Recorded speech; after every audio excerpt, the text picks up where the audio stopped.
that's the hard part, is that it's so easy that But there's no, like, it's the exact same thing. yeah, there's no rhyme or reason why that would make sense. Sucks. Oh, which did you teach the Love is Love or Follow Your Dreams 2 weeks ago? Follow your dreams. I was like, I got a lot of information on Love is Love, but Right. And I kind of felt like you did with the notes that you sent me. So it's not. I wasn't avoiding it. I was kind of like, I bet there's a lot. Like he already has in mind the direction that he wants to go with this. So I did follow your dreams. That was a lot of notes from another stuff. Probably only half of it were very good for classes. Well, unless you want to really get into the weeds of homosexuality. well, I was talking about just follow your dreams. It's just like just my initial question, just writing that up there is like, is there a problem with this? Is this wrong? Yes. And there were a couple who were like, no, it's not wrong at all. Like what? Like, shouldn't we? Aren't we supposed to? Right? I feel like we're supposed to have goals and stuff. I'm like, well, kinda, yes, yes.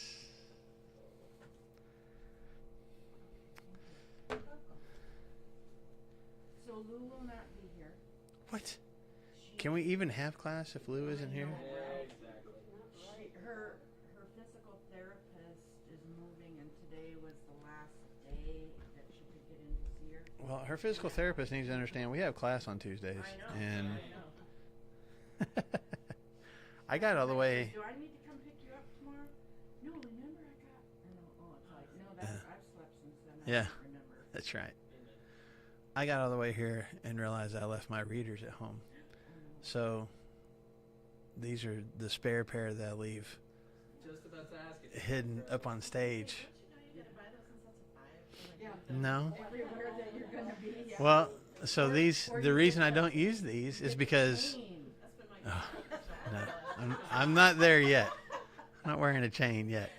But the reason that this is just my spare pair that I leave up there on the stage is because they're broken. Like I broke the earpiece, but I taped it back a while back, So, I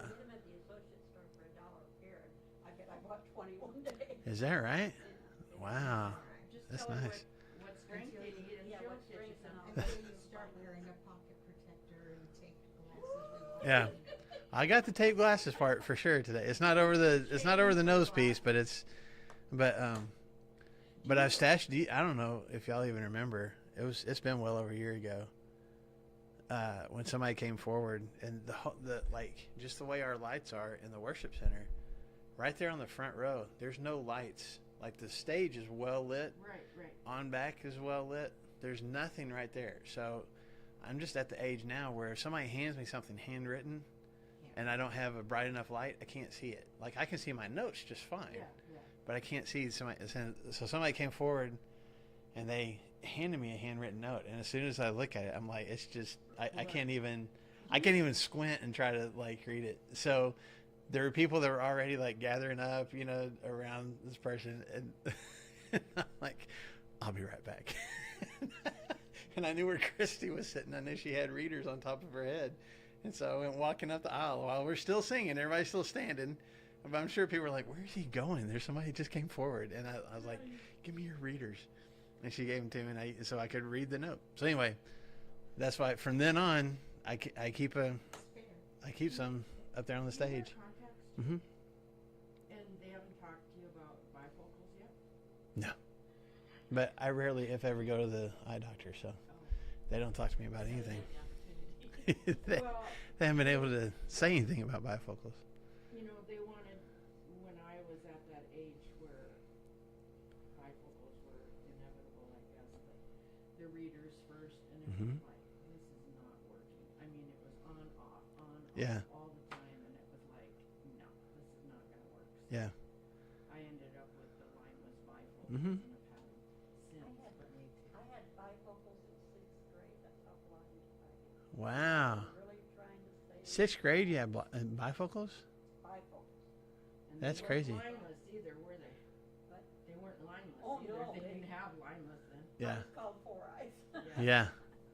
I was too, but I didn't have bifocals. I just had regular glasses, but I'm heavily nearsighted. But when I go to lunch with the girls, if I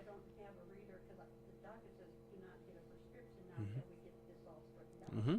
So then I have to have people read the meaning. Yeah. And then when I use my card, I'll say, what does that say? Yeah. Push the Yeah. button. It's terrible. Yeah. Here's a word of encouragement for you. Okay. I went a couple of weeks ago and had my eyes examined Mhm. for the first time in about 3 years. Mm-hmm. And I have nearsightedness and astigmatism. Okay. My nearsightedness has improved. Okay. And he said at my age it was common for nearsightedness to improve. So you have So, something to look forward does that mean like your eyes are degenerating the other direction? So your vision is going to get better. Now you're going to become more farsighted. I don't know. But That's crazy. Might have to, like, about every couple of years, it's enough that they need to change the prescription Mhm. to lessen the distance. Yeah, But my I've not heard it my improve in my nearsightedness has not gotten worse the last 2 times that I've gone. So I've leveled off, but it's bad. I mean, it's a bad Well, the best I saw nearsightedness. contacts and they adjusted each one Mm-hmm. so I could see. And that was the best I've ever been able to see. Mm-hmm. I had a friend that when it was like bifocal time for her, they just did one contact lens Mm-hmm. and her eyes just had to adjust. Yep. Just the one and it was Yeah, they tried that with Christy, because she's nearsighted too. She's not as bad as I am, but instead of doing readers, they try first of all. I mean, they call it bifocal contacts, but basically it's like one contact is for your nearsightedness, one is for reading, and she couldn't stand it. It was like there was something that just irritated her eyes the whole time, and she hated it. And so she was like, "I'll just go to readers." So now, as you guys have said, and like Lori pointed out a second ago, she has multiple readers, and they match different outfits and things like that.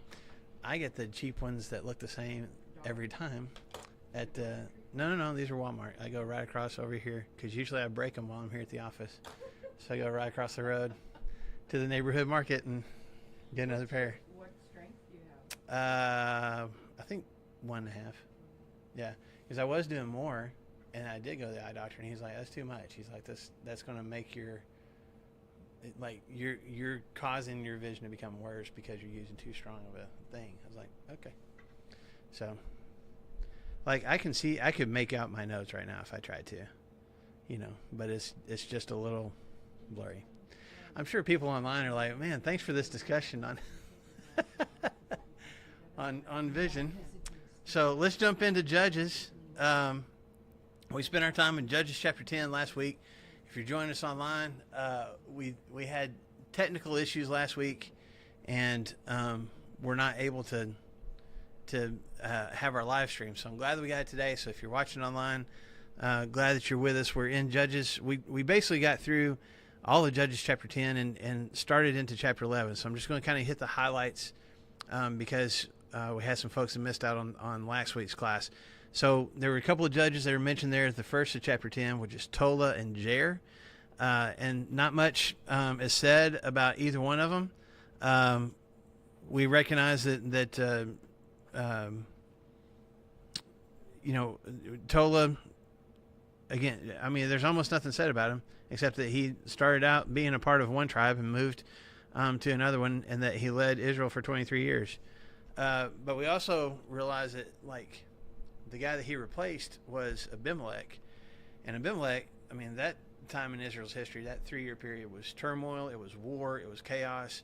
And so whether God used Tola to kind of bring peace or God used Tola to kind of maintain the peace that took place after Abimelech, he did the job well. And then we have Jair, and the only thing that we knew about Jair was that he had 30 sons who rode 30 donkeys, and they controlled 30 towns. And so what we talked about last week was there's definitely some wealth that Jair had, probably some influence. There's a reason why people look to his leadership. But we have basically about 40 years, it seems like, of not a whole lot of wars, not a whole lot of other countries, trying to invade. Things seem to be going okay. And then when you get into the rest of chapter 10, after you hear about Tola and Jair, then you find out that Israel goes back through the cycle again, where they start walking away from God and they start worshiping other gods and doing things that God doesn't want them to do. And God was kind of fed up with it this time. And so he allowed the Philistines and the Ammonites to conquer the land. And I'm going to switch. I forgot to do this ahead of time. Switch over to a map real quick.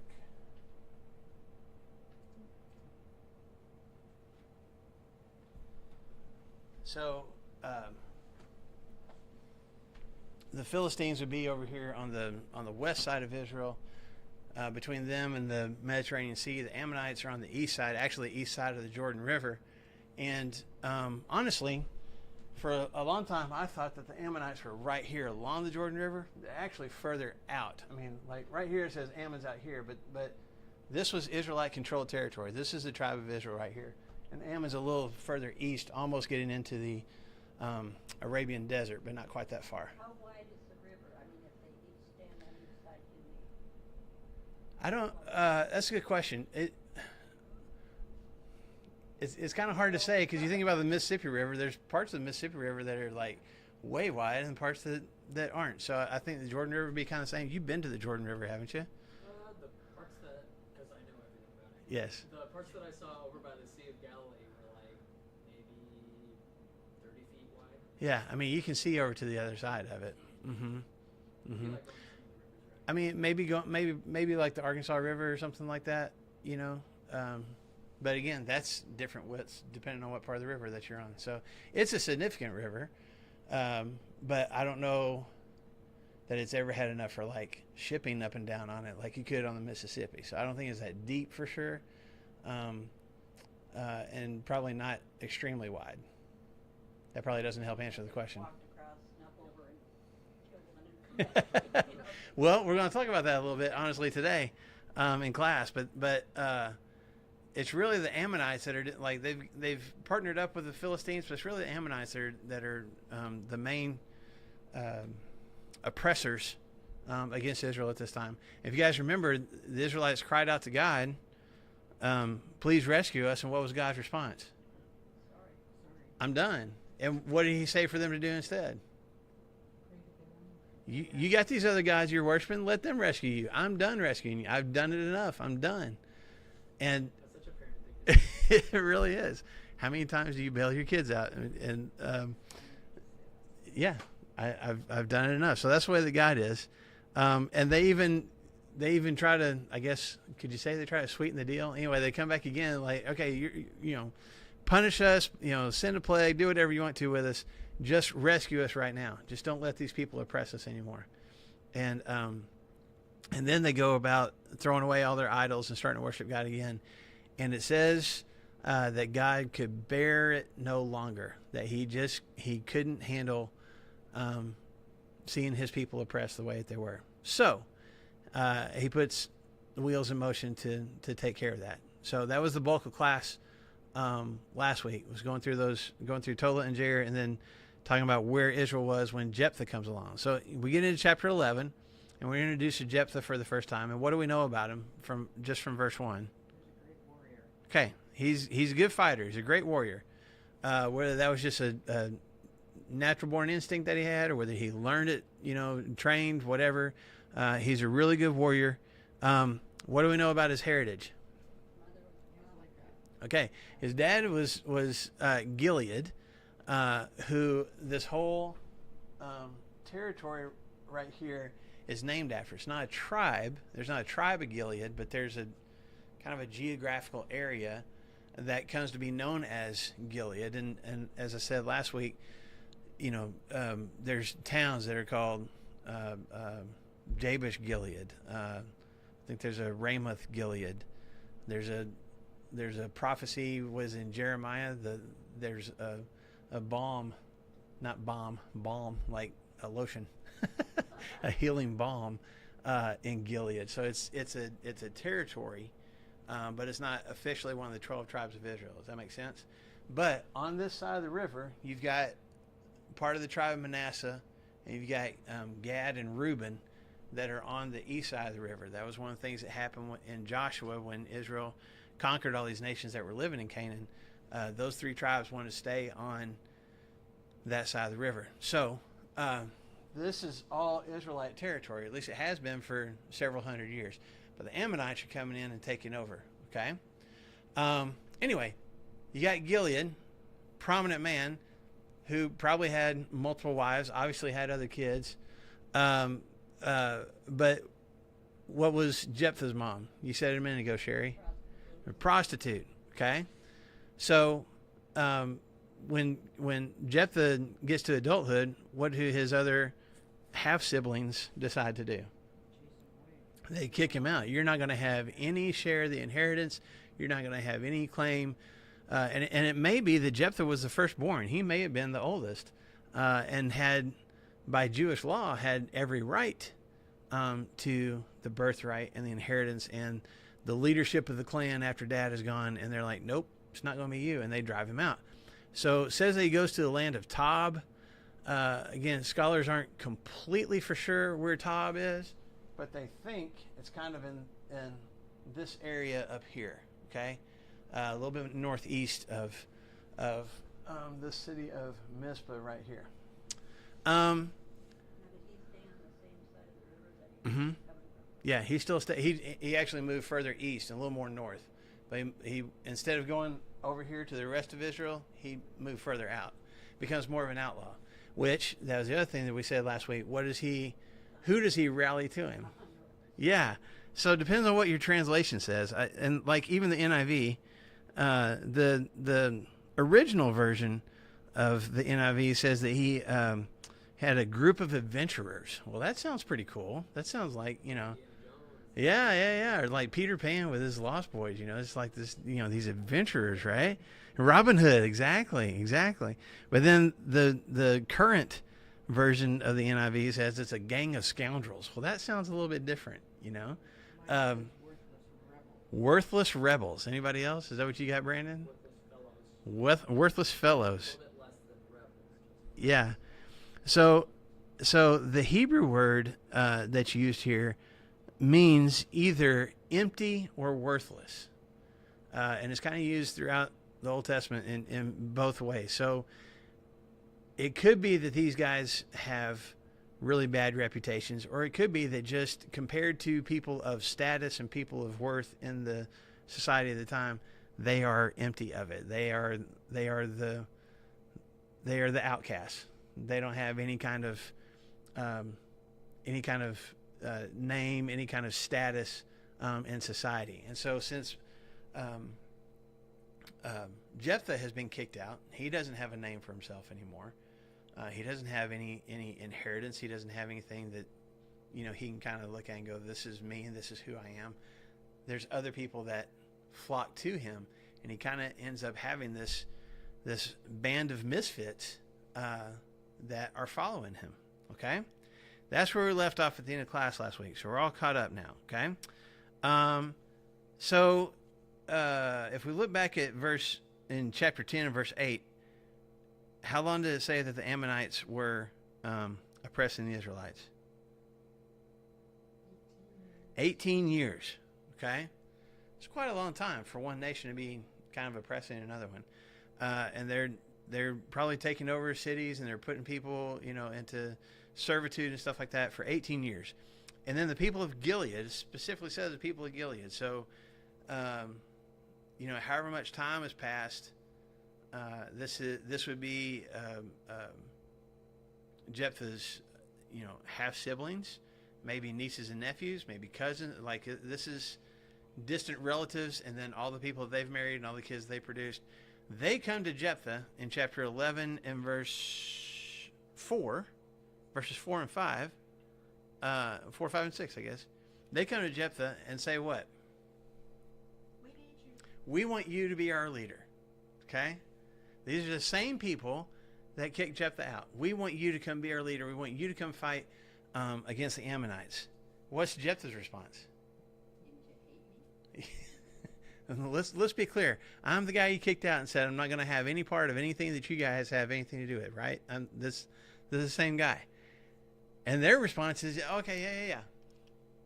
They're not denying it. Nevertheless is what my translation says. Like, true, but now we want you to come lead us into battle. Now we want you to deliver us. Does Jephthah immediately go this time? No, he's got another question, which is what? That was the first time. What's the second time? In verse 9. Okay, but If I win, am I really your leader? Yeah, I mean, there's not a whole lot of trust here on Jephthah's part. Rightfully so. Right. Because why? They already have checked them out once. Yeah, he's already seen their true colors once. So there's something to be said here for Jephthah going, like, he didn't just jump at the opportunity. Even if he is a mighty warrior, even if he thinks he's got the soldiers with him that can win this, he's like, man, I'm not going to get my hopes up. I don't trust you guys. And so he asks him twice. Like, there's two doubtful kind of statements here. You guys kicked me out, right? I mean, we're acknowledging that, correct? And they're like, yeah, okay, yeah. But we'll fix it. You win this battle and you can be our leader. Seriously? Are we really going to make that happen? He's just not sure. But they come back and say, yes, absolutely. Verse 10, the Lord is our witness. We will certainly do as you say. So Jephthah went with the elders, verse 11, went with the elders of Gilead, and the people made him head and commander over them. And he repeated all his words before the Lord in Mizpah. Now, he comes down to the city, and you got your maps with you maybe, but the city of Mizpah is somewhere, there's a question mark here, but it's somewhere in that area right there. It's interesting, I mentioned this in class last week. There's probably, I want to say at least 4 different Mizpahs that are mentioned in the Old Testament. Okay, this is the one on the east side of the river. The other ones are all on the west side of the river. So we got different American cities that, same name, different states. So same kind of thing back in that time. We got a whole bunch of different Mizpahs. But this one is over here on the east side. And he goes ahead and before he goes to battle, this is kind of the third measure that Jephthah has taken to make sure that he's actually going to be their leader. Before he goes to war, before he goes to fight, what does he do? Ask the Ammonite king. Well, before that, he goes to Mizpah and becomes their leader. Like, I'm going to be the leader first. Y'all see that? Like, they come to him, hey, we want you to rescue us. I don't think you do because you kicked me out before. No, we really want you to rescue us.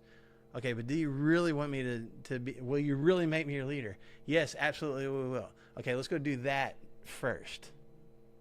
Let me become the leader first, which is what he does. And then he's like, okay, now we're going to go fight.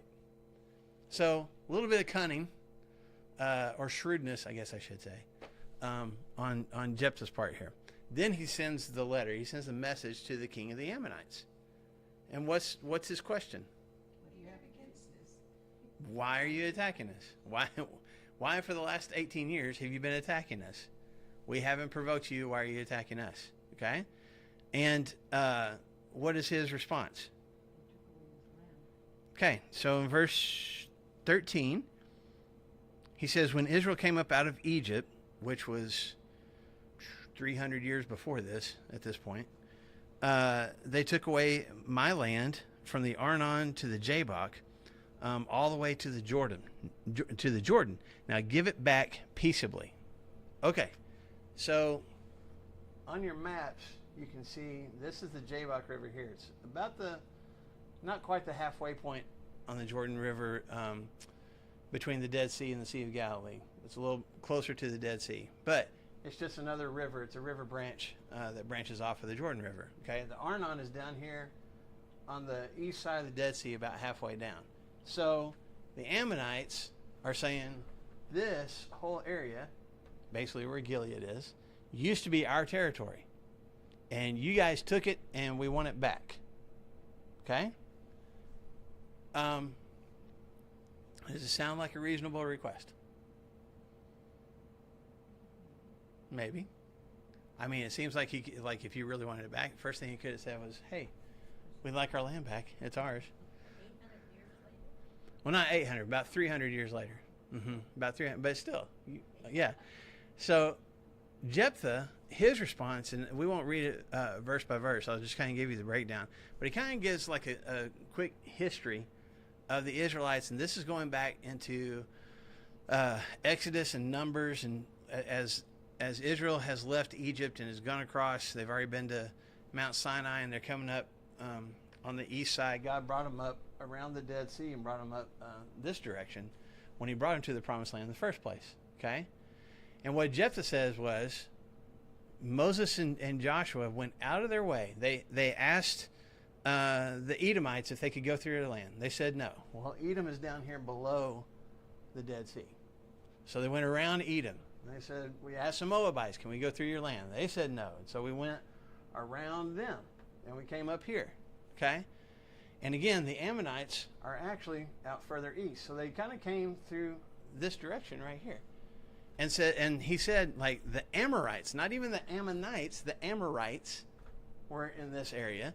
And they were asking, can we come through there? And y'all, if you go back and look in like Exodus and Numbers, I think Moses even talks about it again in Deuteronomy. You see exactly what Jephthah's talking about here. But they sent word, like, we just want to pass through your land. And Sihon was king at the time. He's like, no. And not only did he not want to pass through his land, he went out and attacked him. And I believe this is the battle where Moses had to keep his arms up the whole time, and God ended up giving him victory. Okay, that's another story for another time. But anyway, they conquer the Amorites, and then, they end up going into the Promised Land. But they took all this land on the east side. Jephthah's perspective is, you Ammonites are out here. We didn't bother your land. That wasn't what you're asking for wasn't yours in the first place. It was the Amorites. And we weren't going to take it from them, which is probably not true, but we weren't going to take it from them, but they came and attacked us. And to the victor belong the spoils. We won, so we got the land. We didn't mess with your land. You're asking for something that never was yours. That's kind of what Jephthah's saying. But then he goes on to say, hey, you've had 300 years. If you wanted to lay claim to it, you should have laid claim to it a while ago. We're firmly established here. This is our land now. What's the king of the Ammonites? What's his reaction? Just completely ignores it. Just pays no attention to it. Okay? So in Jephthah's mind, I gave you a chance. I gave you a chance to retreat. I pointed out how you don't even have a legitimate claim. Like, first of all, this is probably not why you're attacking in the first place, but even if it is, it's not a legitimate claim because this is our land. And now you're ignoring me. Okay, now we're going to fight. Okay? So before he goes into battle, in verse 29, the Spirit of the Lord came on Jephthah. He crossed Gilead and Manasseh and passed through Mizpah of Gilead. And from there he advanced against the Ammonites. Verse 30, and Jephthah made a vow to the Lord, if you give the Ammonites into my hands, whatever comes out of the door of my house to meet me when I return in triumph for the Ammonites will be the Lord's, and I will sacrifice it as a burnt offering. Okay? What's he thinking? Well, Do you think an animal was going to come Yeah, out? like the cat that he doesn't like or something. Like, There's a goat. there's gotta be in the house there's or gotta be whatever. something running through his mind like that's not again. Because I can tell you this, I know the things that go in at the front door of my house, yeah. and I'm not. You're not going to sacrifice any of those? Maybe Yeah. one of them. Depends on the day, right? No, it's just one of my dogs. If he comes, Yeah. okay. Yeah. But I mean, I hate that it happened, but all right. Yeah.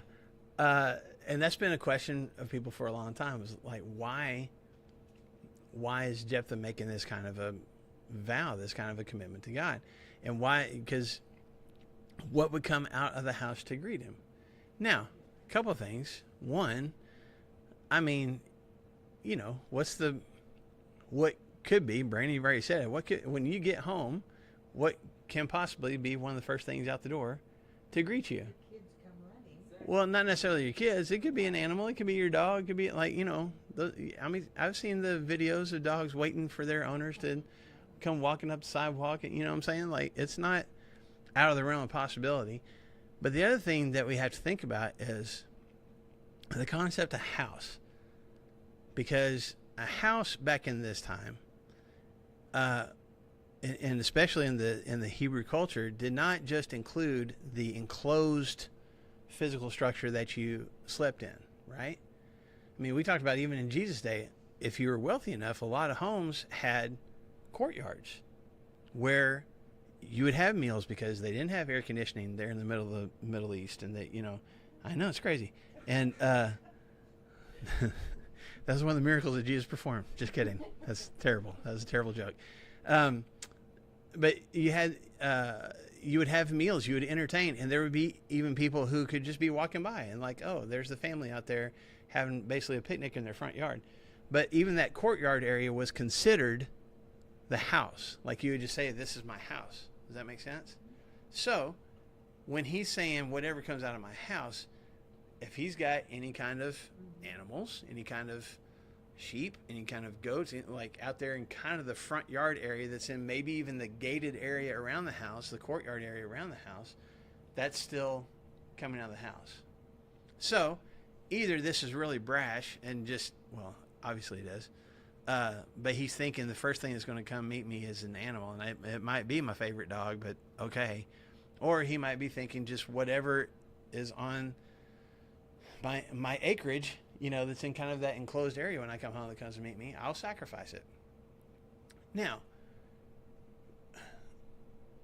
why, I mean, I'll go back to your question. Why is he making this kind of a vow to God? Well, God brought him through all this. Good war. That's stupid. It seems silly to us, right? Especially after the fact. But, I mean, put yourself in his shoes. He hasn't gone to war yet. It's a pretty significant army that he's going to be going up against. And it's not the entire Israelite army that's going with him.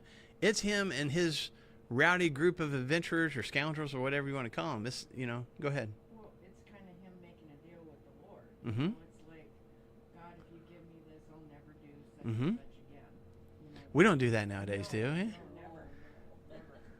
Like, tell us not to do that in our marriages too, right? Like, okay, if you do this for me, then I'll do the dishes. Yeah. Yeah. It's a bargain, is what it boils down to. Yeah. But there's also something to be said, well, if I can put at least one positive light on this, there's a recognition on Jephthah's part, I can't do this without you. And I'm recognizing that. And I'm so convinced of that even the things, even something that is important to me, I'm willing to let go of that if that helps me fully submit and surrender to your power at work in this battle. Does that make sense? So there could be that positive spin on it. There's some scholars that think, well, this whole area, I mean, the Ammonites, the Moabites, they followed the god Chemosh, and I think that was even mentioned in chapter 10, who one of the ways that you worshipped him was human sacrifice. And you see it multiple times in the Old Testament where people sacrifice their children. They take their children and offer them as burnt offerings to this god. So if he's been living out in this territory, kind of out by himself, in Jephthah's mind, that may be how you worship God. Like, it's not that he necessarily, it's not that he doesn't believe in God. He does. Maybe there's just like, I don't know how to make a commitment or a vow to this God except what I've seen be practiced by all the people around me, what I've witnessed. This is what you do. You make a vow to your God, whoever that God is, and then this is how you fulfill that commitment. So there's a whole bunch of different opinions, and probably all of them have some reasons to buy into them. I kind of feel like it's one of the last two that I just mentioned.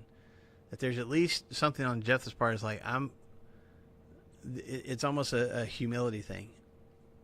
I'm not going to walk away from this battle if I win thinking it was all about me. And to prove that to myself and to you, God, I'm going to sacrifice something that's very important to me, whatever that is. And if that's the case, I mean, good for him for at least having that mentality, you know? Or again, it may just be naive and just like, I think this is what God wants. How do you know any different? The Israelites, for the years leading up to this, have been worshiping who? Other gods. So how for sure? Even if he knows that there is a Jehovah God, how does he know for sure how to worship him? He may just think, this is what you do. And so I'm willing to do that. Okay? So he goes to battle, and they don't really describe the battle a whole lot. All we know is what? In verse 33, my translation says he devastated 20 towns. Anybody got a different word there? Or is everybody's devastated, huh? Struck with a great blow. He devastated 20 towns from Aror to the vicinity of Minnith as far as Abel Keramim, which is a whole bunch of different hard words to say. But basically, this whole territory that the Ammonites are wanting to or have been trying to take back control over, he defeats them and drives them out of all those towns. Okay? So, victory. We got rid of the Ammonites, and he's already been made leader of the Gileadites. Awesome. Things are going well for Jephthah, right? He comes back home to Mizpah, and what, I'm saying that on purpose, what is the first thing that comes out the door? His daughter, his only child. Yeah. Let it be the cat. Let it be. Wouldn't you even think like he might send a message ahead of time like, hey, make sure first thing out the door is that stupid cat that I hate. You would think he would go to some kind of, effort for that, right? But he comes home and she comes out, dancing in victory, which is what you would do. And I know it just seems like, I think Brandon was kind of alluding to this a minute ago. Like, what else is going to be the first thing out your door? Obviously, it's going to be a person who's going to be celebrating, like, welcome home, awesome, you won, woohoo, which is what his daughter is doing. But he seems completely caught off guard by it and immediately begins to mourn. For those of you watching online, Mariette said that he was hoping it was his wife. Yeah. Sorry, honey. I made a vow. So, but she comes walking out, and what is his response? I mean, he immediately begins mourning. He tears his clothes. Because why? Because he made that vow with God. I made this vow, and I can't go back on it. Now, hold your finger there in Judges chapter 11. Go back a couple of books to Deuteronomy chapter 23, or if you want to write it down, you can write it down in the margin there in Judges 11. Deuteronomy 23, beginning with verse 21 and going through verse 23. If you make a vow to the Lord your God, do not be slow to pay it, for the Lord your God will certainly demand it of you, and you will be guilty of sin. But if you refrain from making a vow, you will not be guilty. Whatever your lips utter, you must be sure to do, because you have made your vow freely to the Lord your God with your own mouth. So, what are the rules when it comes to making a vow to God? You got to do it. You said it, you got to do it. And that's where Jephthah is right now. He's like, man, this is the vow that I made. I had to keep it. Well, he says do it quickly, like pay it off quickly. Don't leave it hanging. Mm-hmm. Well, yes. She did get a little bit of time, yes. But what is his daughter's response when he tells her this? Keep your word. Yeah, you need to do it. That says something for the daughter. Doesn't that say something for her? Absolutely. We think about the faith of Isaac, when Abraham takes Isaac up on the mountain and has everything for a sacrifice except a lamb. And then, we don't know exactly how the conversation went, but, I feel like Isaac's kind of a young guy. He probably could have outrun his dad, who's over 100 years old at the time, you would think. And it seems like Isaac was willing to be the sacrifice. That's amazing faith. This is amazing faith for this girl to say, okay, do what you vowed to do. You need to keep your vow. And human sacrifice back then obviously must have been not that big of a, or not that strange of a deal. Right. It wasn't as uncommon as it would be nowadays, for sure. For sure. Well, so this becomes, I'll just tell you guys in case you didn't know already, this is one of the controversial parts of Scripture. This is one of the reasons that some people refuse to buy into Scripture and refuse to put their faith in God. How can I have faith in a God that approves of human sacrifice? So let me pause right there real quick. His daughter says, you need to do this. I'll be the sacrifice. But let me do what first? Okay. Go up in the hills and weep because I'll never marry. She goes with her girlfriends out in the woods, and they hang out for a couple months and I guess are crying or whatever because she's never going to marry. And then she comes back. And I think I want to look at the words. Verse 39, she returned to her father, and he did to her as he had vowed. And she was a virgin. Okay. So she's never going to get married. She's never going to have sex. She's never going to have babies. And so she wants to mourn that. And at least at this point, like, he's got no descendants left for himself either. So, I mean, does Scripture teach that at least in this moment right here, God approves of human sacrifice? This is Old Testament. True. It is Old Testament. Yeah, but his I son. think it's more than that, though. I think it's God. How can I wanna say it? It's like the person kept their promise to God, so that's what they promised God. So God's going to allow it to happen. So it's not God sanctioning it, but God is allowing it to happen. Right, because God isn't. It was a the one- foolish vow to make, but you're going to have to keep your vow. God isn't the one that said to Jephthah, "You're gonna sacrifice your daughter for Mhm, this mhm. if I give you the Ammonites." Mm-hmm. So it was a choice that Jephthah made that God allowed him to fulfill. So be careful what you vow. Be careful what you promise. So if you make a commitment to give so much on Sunday mornings, you better. Just kidding. One couple, they both died because they did something. Yeah, that's right. That's right. So, and I didn't write the references down. I apologize. But, I mean, if you go back and read through Leviticus, if you go back and read through Deuteronomy, God is explicit about not shedding innocent blood, about not sacrificing your children. Do not do that. I'm sending you into a land where other nations do that. Do not do that. So is God contradicting himself? Is God okay with something that he explicitly said not to do? Because that seems inconsistent. But Jephthah didn't know what was going to come out first either. That's true. So But you should never make a promise to God. that's right, and he kept it. Mm-hmm. He did keep his promise. Towards the end of his line of lineage. Yeah. I think that says more about Jephthah than it says about God, though. Right? Because if I made the same vow now, you guys wouldn't say, man, those Christians, I can't believe that God would do that. You guys would say, Brandon is a terrible father. Hmm. And Brandon doesn't care. And he must not really know God if he's willing to sacrifice his son for this vow. And so, I don't really see a contradiction because God doesn't show up and say, yes, do it.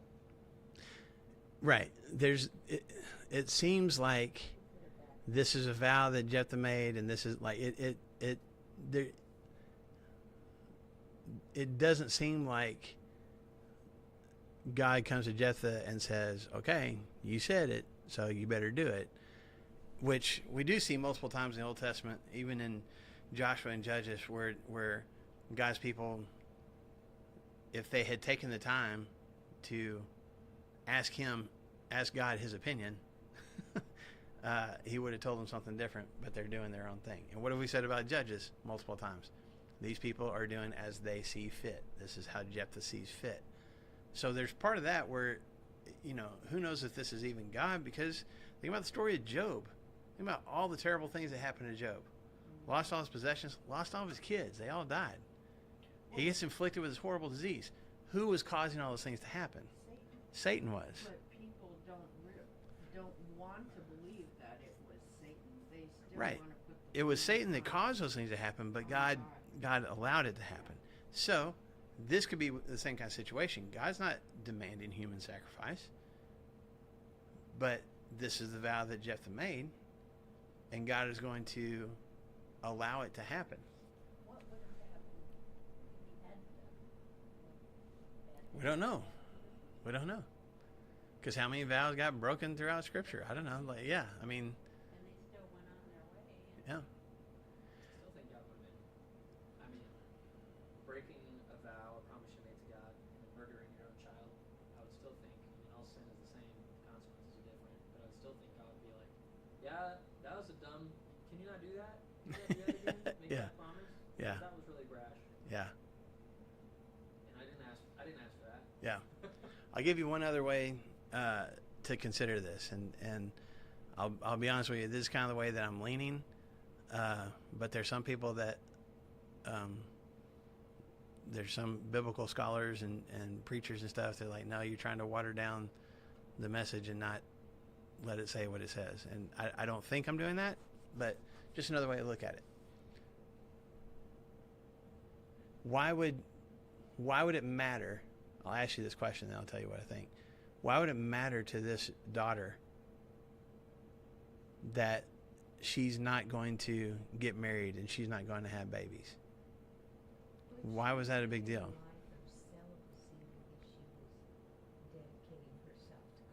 Mm-hmm. So this is what I'm saying. I'm wondering, and I think it's possible, that that Jephthah did not slaughter and burn his daughter, but that he fully devoted her to God. The same way that, when we get to the end of Judges, same way that Hannah dedicated Samuel to God. She took him to the tabernacle and was like, he's yours. I want him at my house, but I promised that I would give him to you, and I'm giving him to you. And there's the possibility that the sacrifice, the fully devoting something to God in this moment, that's what Jephthah did. Was he took his daughter, to the tabernacle or whatever, and just like, from now on, you're going to be completely, in service to God. The way we would see probably, I guess, nuns or something nowadays.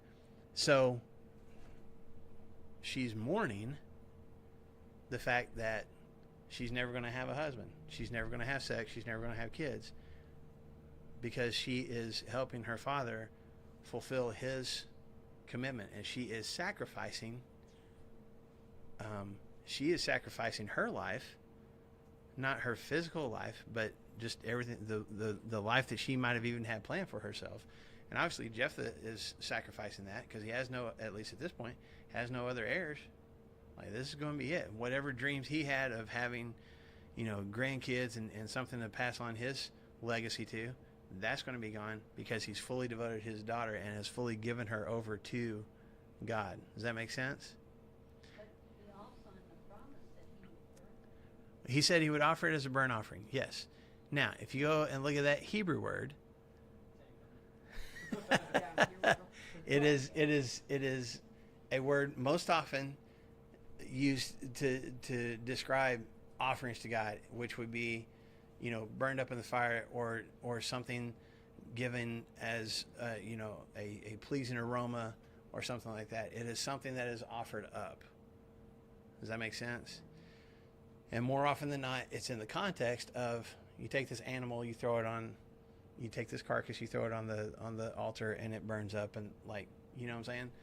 But there are a couple of instances where it just means something that I have fully devoted. I have fully given this thing to God.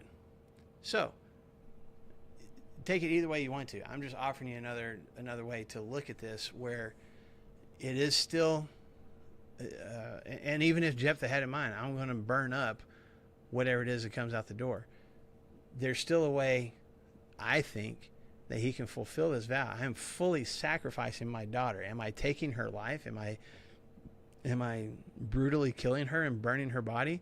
No, but I am completely taking her life from her, and giving it to God and letting God do with it what he will. And that's why she's going to go cry for a couple of months with all her friends, because they are going to get to live their lives. They're going to get to marry and have kids and do whatever it is that they were going to do. And she's not going to get to do that anymore. You know?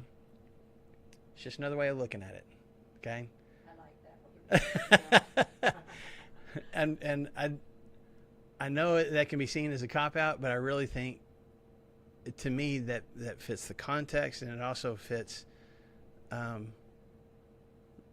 just the character of God. I mean, when Abraham was going to offer Isaac, did he get to finish the job? No, God stopped him. When different times when God sent plagues against his own people, did he completely obliterate them? No. Usually he stopped short. You know, there's multiple times where God did that. I feel like this would have been one of those moments where if Jephthah was really going to kill her, the guy would have said, hey, I see your devotion, and let's do something different instead. So if we just read it as him just saying, man, I had to fully give you over. I had to fully sacrifice you in your life, in your dreams, in your visions, and I had to sacrifice that to God. And her going, okay, I'm willing to give those things up because God gave you this victory. I feel like that fits for whatever that's worth. Okay, disagree with me if you want to. We can still be friends. I don't think it's a salvation issue. But I know for sure this is one of the stories that a lot of people who just have a lot of problems with Scripture, this is one of the scriptures that they point to, and like how you have a God that says don't sacrifice humans, that is accepting human sacrifice. Doesn't seem to match. So that's my opinion on that. Real quick, we still got time, and this won't take very long. He gets done with the victory, and then the people of Ephraim in chapter 12, the people of Ephraim, it says that they were called out. And I don't know who did the calling. I don't know, like, if somebody in Ephraim was like, hey, let's get our army together, or somebody from the Gileadites called Ephraim over or whatever. I'm not sure. But they all get their forces rallied together. And you got to understand, I know we don't have the tribes here, but Ephraim is, like, right in this area right here. We talked about Shechem when, what's his name? Abimelech was in power. And that's Shechem's in Ephraim. So this area right here. They get their troops together, and they go over across the river, and they get mad at Jephthah. Because why? They weren't asked to help. But yet he says, although I called you. Yeah. So somehow or someone called them to come and help. Right. And they didn't. So wasn't it let me go back and look. Wasn't it the Ephraimites that also got mad at Gideon? Is that the same? Is it the same group of people? Come on, dude. Yeah. Maybe they weren't trustworthy or something. Or they just really stunk at fighting. Yeah. Or maybe they were just really slow to get their troops together. I don't know. But this is not the first time. This is, Nobody's calling them. Or, well, Jephthah says, I did call you. So maybe they just, had to have meetings about it for a while before they ever made it happen. I don't know. But they didn't send any troops over. But they're mad at Jephthah. And so what's the threat? They're going to come in and burn out. We're going to burn your house down on top of you. Okay, that seems a little extreme. Anyway, they're just mad. They didn't get called out. And Jephthah's response, Mary, you already mentioned it, is what? You didn't come in. I did call. I asked you to come. You didn't show up. So what are you mad about? And I guess it kind of, to quote Anchorman, it escalates quickly. Like it just, he gets his, in verse 4, he gets his men together and he fights against the Ephraimites and they win. And the Ephraimites, in the process, were even talking smack. And like, you Gileadites are renegades from Ephraim and Manasseh.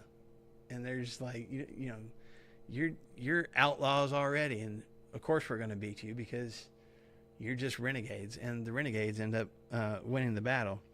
Verse 5, the Gileadites capture the fords of the Jordan leading to Ephraim.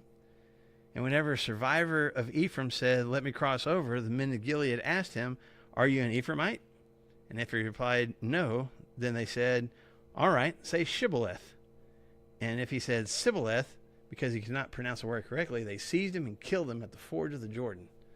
So this would be the same. I don't know, like what would the word be that we would, you know, if we're in the South and making Northern people say something, or like if we were going back to the North and people in the North made people from the South say boat, and if they didn't say boat, then okay, now we're killing you. Like it's Y'all. just yeah.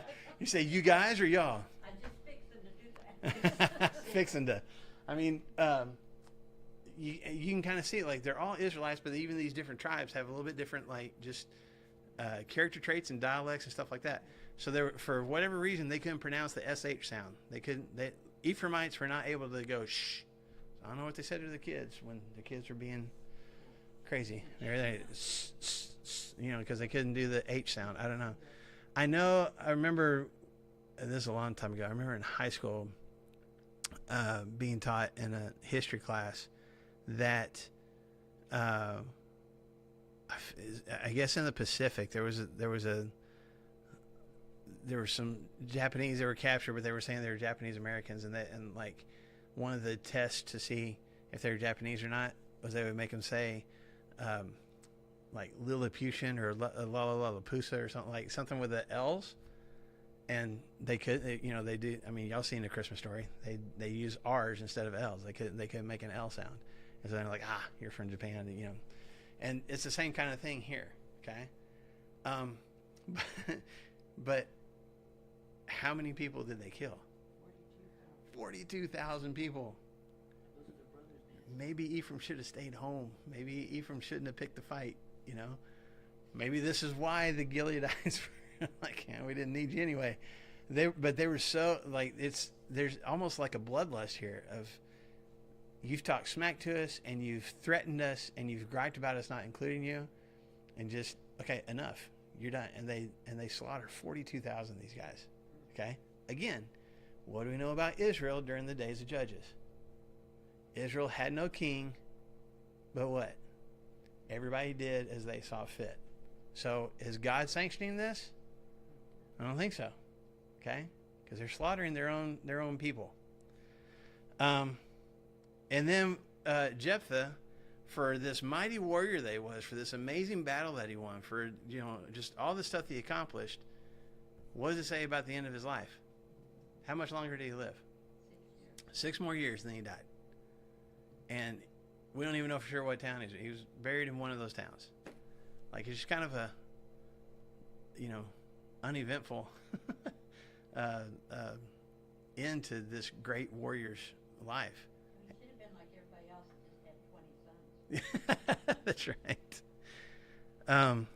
Okay, so real quick, let me finish chapter 12 so we can launch into Samson next week. There's 3 more judges listed here at the end of chapter 12. After him, Ibzan of Bethlehem led Israel. He had 30 sons and 30 daughters. He gave his daughters away in marriage to those outside his clan, and for his sons, he brought in 30 young women as wives from outside his clan. Now, that's not necessarily outside of Israel, just outside of his particular clan, okay?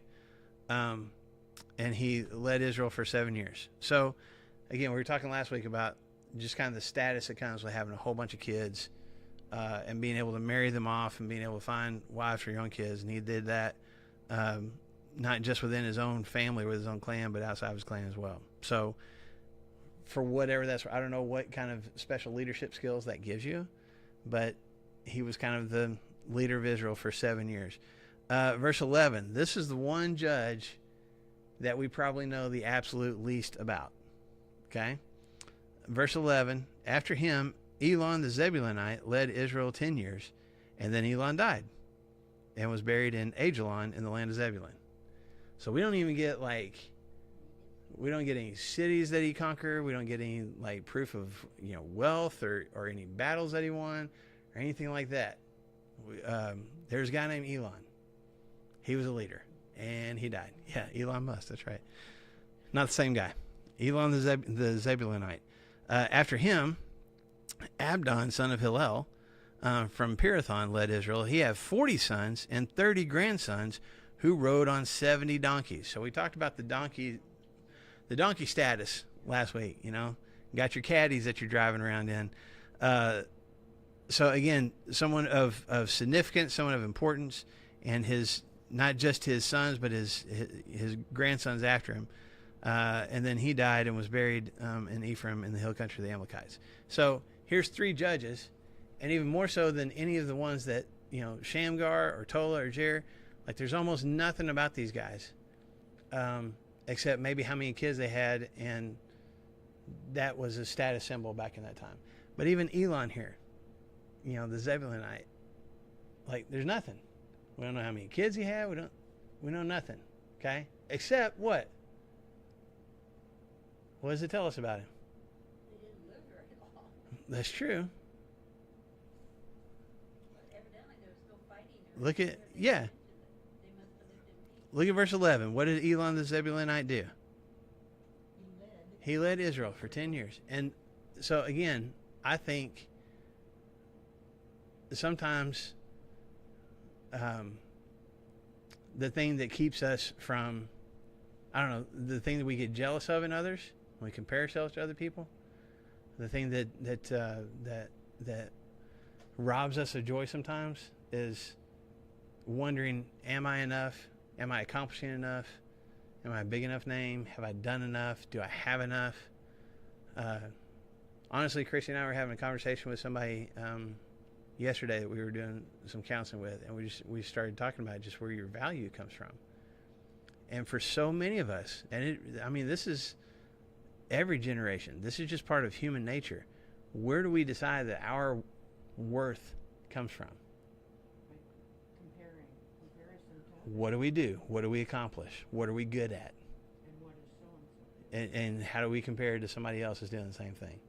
And if somebody else is doing things better, which you will always find somebody that's doing something better, somebody that's faster, somebody that's smarter, somebody that has more, whatever it is, if we don't have a sense of our own worth and our own value and the things that really matter, like compassion and kindness and, you know, truth and a sense of justice and those kind of, like, if just my stuff and my status and my accomplishments are all that determine my worth, that's going to end up leaving me empty. So in a way, for me anyway, Elon's kind of we talk about these flawed heroes, he's kind of a hero. Because what do we know about him?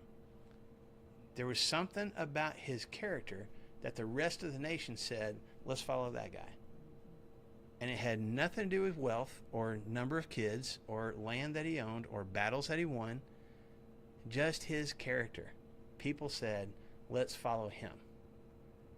For 10 years. And man, what a great legacy to have.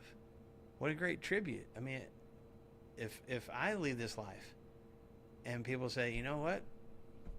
If nothing else, I try to follow his lead. What a great accomplishment on my part. You know? And so, even though these guys don't have a whole lot said about them, there was something significant enough about them that people wanted to follow their lead. And if nothing else, maybe that's the challenge for me. Be the kind of person that I don't have to force myself to the front, but people see good things in me and they want to emulate that in their own lives. So, all right, that's all I have to say about Judges chapters 10, 11, and 12.